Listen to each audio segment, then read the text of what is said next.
Dadurch, dass die Pathologie jetzt schon zuverlässig läuft, jetzt noch durch mich, später dann durch einen eigenen eritreischen Pathologen oder zwei, kommt das ganze Gesundheitswesen ganz anders noch in Fahrt. Nicht? Also da stimmen die Abläufe dann plötzlich. Die Patienten müssen nicht ewig warten auf eine Diagnose, auf eine Therapie.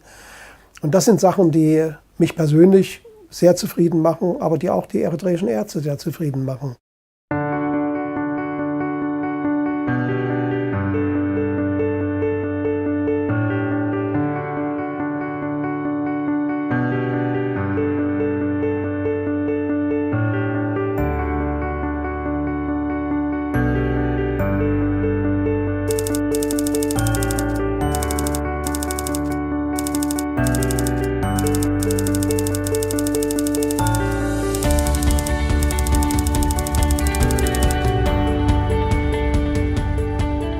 Ja, also ich bin ja Pathologe seit 40 Jahren schon und ich bin dann 1997 nach Potsdam gegangen, hier auf diese Chefarztstelle, die dann frei wurde gerade, und habe hier dieses Institut aufgebaut, so wie es jetzt eigentlich ist.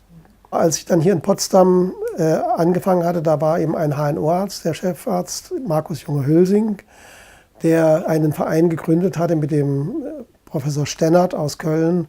Medcare for People in Eritrea heißt dieser Verein. Und die haben sich auf die Fahnen geschrieben, die HNO-Klinik, Hals-Nasen-Ohren-Klinik in Eritrea oder überhaupt Hals-Nasen-Ohren-Heilkunde in Eritrea zu fördern.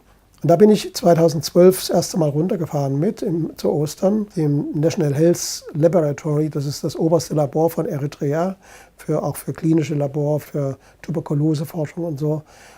Da gehört die Pathologie dazu und das ist alles dem Gesundheitsministerium unterstellt. Also in meiner Klinikpartnerschaft ist die Hauptaktivität Entwicklung und Aufbau oder Verbesserung der Histopathologie in Eritrea. Weil ich ja, wie gesagt habe, in Eritrea gibt es keine Pathologen. Und ich mache dort unten natürlich auch diagnostische Arbeit. Dann habe ich eine Spritze mit einer Nadel vorne dran, die mache ich auch selbst. Und das sind Patienten aus dem ganzen Land, Eritrea, die irgendwo einen Knoten haben, wie einen Lymphknoten oder geschwollene Speicheldrüse oder die Schilddrüse ist vergrößert. Da steche ich rein mit einer Spritze, mache ein Vakuum und hole Zellen raus und kann am gleichen Tag noch eine Diagnose machen. Anhand der Zellen kann ich auch erkennen, was ist es? Ist es Tuberkulose, ist es Entzündung, ist es Krebs, Brustkrebs oder irgendwas anderes? Also ideal ist es, wenn man nicht in eine Klinikpartnerschaft hineinstürzt und das Land kaum kennt. Also in meinem Falle war das ja ideal, dass ich schon 4 Jahre Vorlauf sozusagen hatte, Bekannte da unten hatte und sowas. Und dann aufbauend auf diesem Vorlauf die Klinikpartnerschaft in Szene setzen konnte. Besondere Momente gibt es eigentlich täglich. Und ich erinnere mich an eine Frau, die einen Knoten in der Brust hatte.